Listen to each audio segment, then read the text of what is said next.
अस्सलाम वालेकुम, welcome back to my channel. कैसे हैं आप सब। अभी हो रहा है सुबह का टाइम। आज मैं आपसे शेयर करूंगी अपने पूरे दिन की रूटीन के कैसी होती है। बच्चों के साथ आपकी रूटीन कितनी बिजी और कितनी हेक्टिक होती है ना, वो मैं आज आपके साथ शेयर करूंगी। तो सुबह मेरी जो होती है ना, वो ये होती है कि बच्चों को मैंने दूध देना, तो उनको आदत पड़ी हुई है सुबह 7 बजे 8 बजे जब मेरी आँख खुले, क्योंकि आजकल वेकेशन चल रही हैं, नहीं तो अलियान ने स्कूल जाना होता है ना, तो उससे पहले मैं इनको दूध देती हूँ। तो सुबह आजकल वेकेशन में 7 बजे 8 बजे जब मेरी आँख खुले ना, पहले मैं इनको दूध देती हूँ। उसके बाद बच्चे सोए रहते हैं 11-12 बजे तक ना। 11-12 बजे के बाद उठाती हूँ, देखें माशाल्लाह माशाल्लाह बोल दें, कितने प्यारे लग रहे हैं दोनों सोए हुए। ऐसा लग रहा है नकली नकली सो रहे हैं, लेकिन उनकी आंखों पे ना लाइट पड़ी है, इस वजह से ऐसे आँखें की हुई थी उन्होंने। खैर 11 बजे 12 बजे जब ये लोग उठते हैं ना, उसके बाद हम लोग नाश्ता करते हैं। नाश्ता मैं बनाती हूँ, क्योंकि पहले जो होता है ना कि दिन का आगाज़ वही नाश्ते के साथ होता है। बच्चों ने तो दूध पी लिया होता है ना, इसलिए उनको 1-2 घंटे का मैं गैप देती हूँ। तो यहाँ पे मैं एग्स वगैरह लेकर आई थी बाहर अपने और बच्चों के लिए, और हस्बैंड तो मेरे आजकल बॉयल्ड एग्स खा रहे हैं, तो उनके लिए पहले से मैंने ना बॉयल्ड एग रखे हुए थे यहाँ पर। तो पहले पेट पूजा होती है, फिर काम दूजा होता है कि सारा दिन काम चलते रहते हैं। तो यहाँ पर मैं ना बर्तन वॉश कर रही थी, तो हस्बैंड मुझे अंदर से रूम से पूछ रहे थे, तो तुम पट्टी के साथ कैसे धोती हो ना। मैंने कहा आज ये वीडियो बना लें, मामा भी देख लेंगी, क्योंकि मामा भी मुझे अक्सर पूछती रहती हैं कि तुमने हाथ पे पट्टी की होती है तो तुम बर्तन किस तरह से धोती हो ना। तो मैं बस इस तरह से धो लेती हूँ, बस औरतें कर ही लेती हैं काम हर तरीके से। तो यहाँ पे मैं वॉश करके बर्तन फ्री हुई थी, तो पट्टी मैंने उतार दी, क्योंकि ऑलरेडी 2 दिन से बंधी हुई थी, और बर्तन धोने से ना थोड़ी आगे से गीली भी हो गई थी। तो हस्बैंड ने कहा भी उतार दो, रात को ना मैं घर में खुद से ना विंडो जिनो लगा के तो पट्टी कर दूँगा। उसके बाद ना वो जाकर चिकन ले आए, और मेरा ना मूड ख़राब हो गया था, क्योंकि 3-4 दिन से मैं चिकन मंगवा रही थी, ला के नहीं दे रहे थे। और जिस दिन मुझे काम ज़्यादा होते हैं ना, उस दिन ये चिकन उठा के ले आते हैं, और मुझे बहुत टाइम लग जाता है चिकन धोने में। खैर मैंने 2 पैकेट बनाए थे यहाँ पे सालन के लिए, कि कोई हांडी वगैरह बनानी है उसके लिए। इनके लिए मैंने ना ये ब्लू शॉपर्स में ना बोनलेस अलग किया था, क्योंकि उन्होंने बॉयल करके खाना होता है, जिम जा रहे हैं। और विंग्स मैंने अलग कर दिए थे, क्योंकि अक्सर हम विंग्स के ना टिक्के वगैरह बना लेते हैं। लोगों ने मुझे इतने लोगों ने बोला ना कि आप सदका दे के फिर जाइएगा ऑपरेट करवाने के लिए, तो मैंने ये सदके के लिए ना मुर्गी मंगवाई है, जिसको देख के ना अरहम बहुत एक्साइटेड हो रहा है, लेकिन मेरे पास नहीं लेकर आनी, मुझे डर लगता है। खाने वाली चीज़ है ये। खाने वाली चीज़ है, लेकिन अभी तो जिंदा है ना। नहीं करेगा, निकलेगा बाहर। हाय अल्लाह, मेरे ऊपर चढ़ जाएगा। नहीं चढ़ेगी। आपने बाहर नहीं निकाला, मैं अंदर ही उसको हाथ लगा लूँगी आराम से। पहले मुझे बताएं उसका मुँह किधर है। यही है, कुछ नहीं कहती। मुंह पे हम करेंगे भी तो बेचारी क्या कहेगी। मुँह की साइड पे है उसका। ये है, तो उसकी चोंच तो उधर करे ना। कुछ नहीं कहती।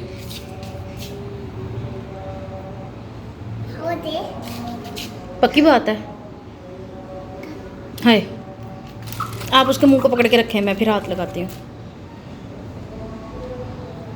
1 मिनट, मैं ये वीडियो बंद कर। पक्की बात है, कुछ नहीं कहेगी। अरे हम हटो ज़रा, ये ना हो आपकी वजह से बाहर आ जाए। गारंटी ये नहीं आएगी बाहर की। बस मैंने हाथ फेर दिया, ठीक है, बस ले जाए। प्यारी मुर्गी है अरहम। खैर हस्बैंड मेरे चले गए थे वो मुर्गी वगैरह देने के लिए, सदके की जो लीक थी। और ना अरहम को मैंने भेज दिया था उसके दादा जान के साथ कटिंग करवाने के लिए। मैंने कहा अरहम जब तक कटिंग करवाने गया हुआ है ना, तब तक मैं जल्दी से सफाई का काम कर लेती हूँ, क्योंकि मेड अभी तक हमें नहीं मिली है। आजकल कह लेना कि 2 मुश्किल काम है, एक मेड ढूंढना और एक इस सवाल का जवाब ढूंढना कि आज पकाना क्या है। औरतों के लिए 2 काम बहुत मुश्किल होते हैं। खैर अभी सफाई का काम कर रही थी, क्योंकि मैंने आज मशीन भी लगानी है, और मुझे सबसे मुश्किल काम लग रहा है। तो मैं कह रही थी उससे पहले पहले ना मैं अपने सारे काम ना ख़त्म कर लूँ। तो अभी अरहम आएगा कटिंग करवा के, अलियान ट्यूशन गया हुआ था, वो ट्यूशन से आएगा, फिर उसको कटिंग करवाने भेजूँगी। तो दोनों बारी बारी जाएंगे। मैं कह रही थी इनकी कटिंग करवा लूँ, बाल बहुत बड़े हुए थे। रुक जाओ, कहाँ उछलते हुए जा रहे हो। दिखाओ आपकी कटिंग, दिखाएँ। रुक जाओ। ये अरहम की भी कटिंग करवाई है। इसके मुंह पे कितना गंदा मुंह है हुआ सारा इधर देखो बालों से भरे हुए हो सारे। अभी अरहम की कटिंग करवाई है। आप लोगों ने बताना है कि अरहम कैसा लग रहा है। यहाँ देखो, आहा।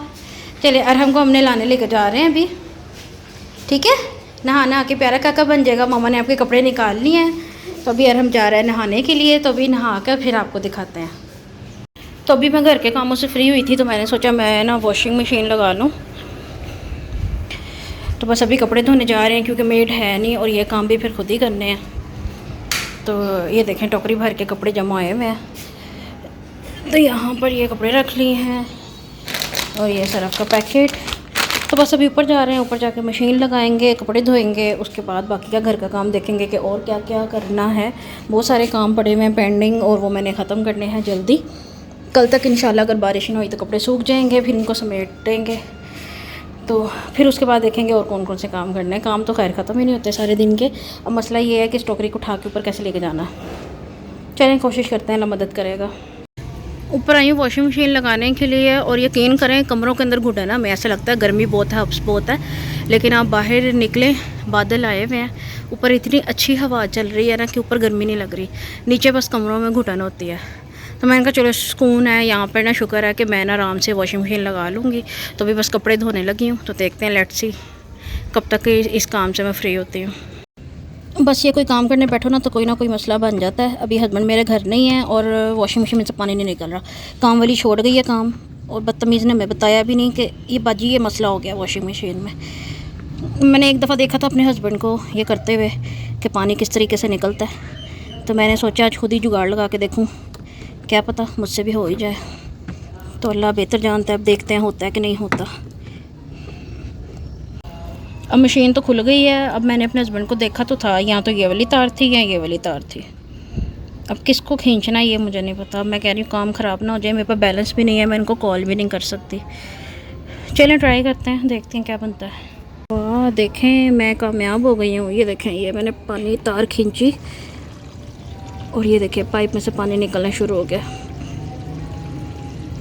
अब बस इस तार को टाइट करना है। ये देखें मैंने तार खींची हुई है, मतलब हमें भी जुगाड़ लगाने आते हैं। चले अब मैं इसको ठीक करती हूँ, उसके बाद वॉशिंग मशीन लगाती हूँ। तो अभी शुक्र है वॉशिंग मशीन जो है ना सेट हो गई है।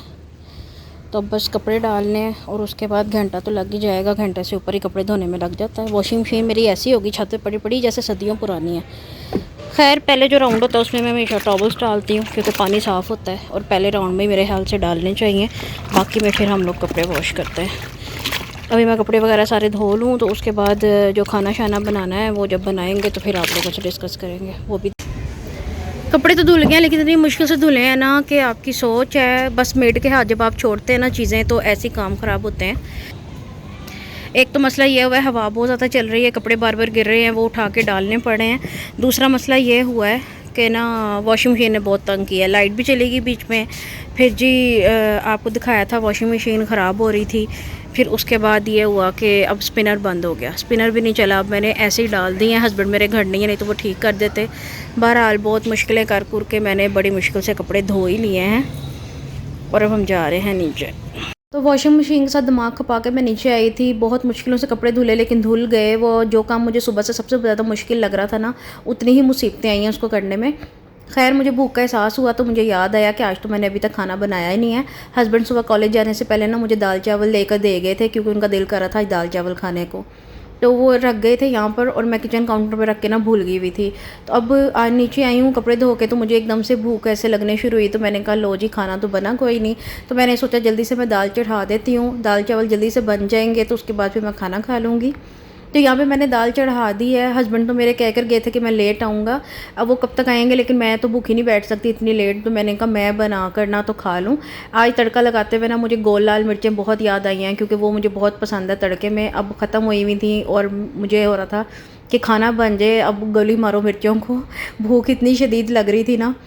तो मैंने जल्दी से दाल बना के ना उसको तड़का लगाया। उसके बाद मैंने चावल भिगो के रख दिए थे और पानी चढ़ा दिया था। मैंने कहा इतना टाइम नहीं है कि आधा पौना घंटा में चावल भिगोऊँ, पक ही जाएंगे जितनी देर तक पानी बॉयल होता है, क्योंकि गैस तो पता है सब जगह एक ही हाल है, हल्की आती है गैस। तो पानी बॉयल हुआ तो मैंने जल्दी से चावल डाल दिए थे। मैंने कहा खाना खा के ना फिर बाकी के काम मैं निपटाऊँगी। तो यहाँ पे चावल भी तकरीबन कुक हो चुके हैं, अब इनको दम पर लगा रही हूँ। मैंने कहा दम से जैसे ही उतरेंगे ना, एक तो मज़ा भी गरम गरम खाने का आता है, दाल चावल हो या बिरयानी हो, पुलाव हो, मतलब चावलों वाली कोई भी डिश हो ना तो वो गरम गरम ही खाने का मज़ा आता है। तो खाना बनेगा तो मैं खाना खा के फ्री हो जाऊँगी। तो अभी यहाँ पर देखें मशीन ने तो मुझे इतना तंग किया हुआ ना, जो मशीन मैंने लगा ली अरसे बाद के मेड नहीं कोई मिल रही थी। पहले मशीन ख़राब हो गई, फिर स्पिनर ख़राब हो गया, तो अब ये कपड़े नहीं सूखे थे, बारिश स्टार्ट हो गई थी, काफ़ी हद तक कपड़े सूख गए थे जो मैंने अलमारी में समेट के रख दिए हैं। बस यही रह गए हैं, ये मैंने फ़ैन के नीचे डाले हुए हैं कि चलो जी ये ना फ़ैन चल रहा है यहाँ पर तो ईज़िली ये सूख जाएंगे, तो फिर इनको भी ना मतलब हल्के हल्के से बस गीले हैं। साथ ही मैंने सोचा कि मैं ना यहाँ से थोड़ी सी डस्टिंग भी कर लूँ, क्योंकि ये काम ना फिर रह जाते हैं, फिर हो नहीं पाते हैं। तो साथ साथ मैं ये डस्टिंग का काम भी कर रही थी। इतनी मिट्टी आ जाती है ना, इसका भी मैंने आप लोगों से पूछना था, क्योंकि ना अक्सर इस टाइप की ना ऑनलाइन चीज़ें अच्छी मिल जाती हैं कि ये शीशा जो है ना, इसको मैं अंदर से साफ़ किस तरीके से करूँ, मुझे ये समझ नहीं आता है। क्योंकि ये बाहर से तो साफ़ हो जाता है, जब आप ये सफाई करते हैं, ये देखें कितने छोटे छोटे ज़रात हैं इसके यहाँ पर, तो ये मुझे समझ नहीं आता, क्योंकि पूरा ना हाथ नहीं जा पाता अंदर, क्योंकि शीशा जो है वो काफ़ी चौड़ाई में है। मैंने तो बोला था जब ये शीशे लगवा रहे थे ना, मैंने इनको बोला था जो यहाँ से इस तरह से वो टिक करके बंद करके खुल जाता है ना, उस तरह के लगवा लें ताकि इजीली साफ़ हो जाए। लेकिन उन्होंने कहा था कि नहीं भाई, इस तरह कितने लग सकते हैं, यहाँ पे प्रॉब्लम हो जाएगी। पता नहीं वो लोग आसानी ढूंढते हैं अपने लिए या वाकई इस तरह का कोई इशू होता है। तो ये बड़ा मसला होता है। बाहर से मैं साफ़ कर देती हूँ लेकिन उस तरह से ना क्लीन नहीं हो पाता। तो अभी देखें क्या करते हैं। बर्तन भी पता ही है, फिर अंदर भी मिट्टी जाती है सारी, तो बार बार बर्तन नहीं धुलते हैं तो बहुत प्रॉब्लम हो जाती है, क्योंकि बर्तन है बहुत हैवी मेरे। ये मेरा शीशे का सेट है, ऊपर डिज़ाइनिंग हुई हुई है, और ये चीनी का सेट है। तो ये इतने हैवी है ना कि इनको ना धोते हुए बड़ी प्रॉब्लम होती है। और ये मेरा सूप सेट है, ये मेरा फेवरेट है, बहुत प्यारा, बहुत खूबसूरत बना हुआ है। अभी इस पर मिट्टी आई हुई है इसलिए ये बुरा लग रहा है। तो किस दिन क्लीन करूँगी ना, आपको दिखाऊंगी। तो अभी तक मैंने ये यूज़ भी नहीं किए हैं, लेकिन ना बहुत हैवी हो जाते हैं और उनको संभालना, कोई एक भी टूटेगा ना तो पूरा सेट ख़राब होगा। तो इसलिए मैं ना कमोवेश ही करती हूँ। मैं कहती हूँ ऐसी सफाई हो जाए तो ज़्यादा बेहतर है, लेकिन ये जो ज़रात बीच में रह जाते हैं ना, वो बहुत तंग करते हैं। खैर, इसकी डस्टिंग करते हैं, उसके बाद फिर बाकी के काम हम लोग निपटाएंगे। उसके बाद मैं रात के 11 बजे ना, पता नहीं क्या मेरे दिमाग में आई कि मैं उठ के ना ड्रेसिंग टेबल की जो ड्रॉर्स है ना, वो सामान साफ़ करने लगी सारा। मैंने पूरा एक थैला भर के जो सामान फालतू निकाला है और वो मैंने फेंक दिया था। मैंने कहा ये नहीं रखना। तो ये सब ड्रॉर्स मैंने साफ़ की सारा, जो अपनी ज्वेलरी थी, जो अपना मेकअप की आइटम्स थी, जो एक्स्ट्रा चीज़ें थी, वो सारी मैंने सेट करके रखी, क्योंकि बच्चों के साथ बहुत मुश्किल होता है टाइम निकालना। तो ये सब चीज़ें मैं रख रही थी। और यहाँ पे ये स्ट्रिप्स हैं जो शुगर चेक करते हैं उसके बाद लगाते हैं, वैसे भी ज़ख्म वगैरह पे लगा सकते हैं। तो ये मैंने यहाँ पर रखी हुई हैं। उसके अलावा यहाँ पर दूसरी चीज़ें हैं जो लास्ट मैं ड्रॉर में रखती हूँ, जैसे ये ब्रशेज़ हैं बूट पॉलिश करने वाले, और ये है रॉड इसको बोलते हैं, क्योंकि सर्दियों में गैस तो आती नहीं है, तो फिर यही काम आता है जब आपने पानी गर्म करना होता है, बच्चों को नहलाना होता है। और ये है कॉकरोचेस मारने के लिए। और ये पाउडर ना मुझे बाहर से आया था, इसमें ना ये सिंक बने हुए हैं, मतलब कमोड वगैरह साफ़ करने के लिए पाउडर था। मैंने भी यूज़ नहीं किया, अभी ऐसी बंद है, अब करूँगी इंशाल्लाह कभी यूज़। तो यहाँ पे देखिएगा मैंने ज्वेलरी भी सारी अपनी समेट के रखी है, अपनी एल्बम्स यहाँ साइड पे रखी हैं, बच्चों की पेंसिल्स पड़ी होती हैं, और अपनी बैंगल्स वगैरह सारी साइड पे करके ना सब। ये गाना है, ये मेरे मामू ने बांधा था मेरी शादी पर, अभी तक मैंने इसको नया रखा हुआ है, तो बहुत तरीके से संभाल के रखा हुआ है। खैर, रात को मैं ये सब नीट एंड क्लीन करके ना, तो फिर मैं लेटी थी और मुझे सुकून हो गया था कि मैंने आज काफ़ी काम निपटा लिया है। तो आज का व्लॉग इतना ही था, बहुत ज़्यादा मैं थक गई हूँ। उम्मीद करती हूँ कि आपको पसंद आया होगा, आपने वीडियो को पसंद किया होगा, तो उसको लाइक और शेयर कर दें, और न्यू मेंबर्स मेरे चैनल को सब्सक्राइब कर दें। बेल आइकन का बटन लाजमी प्रेस करें ताकि मेरी हर नई आने वाली वीडियोज़ आपको मिल सके। कमेंट्स में लाजमी बताया करें, अपना फीडबैक दिया करें कि आपको व्लॉग्स कैसे लग रहे हैं। अब मुझे दें इजाज़त, आपसे मुलाकात होगी इंशाल्लाह नेक्स्ट व्लॉग में। तो अपना बहुत सा ख्याल रखें और मुझे भी दुआ में याद रखें। अल्लाह निगहबान, अल्लाह हाफ़िज़।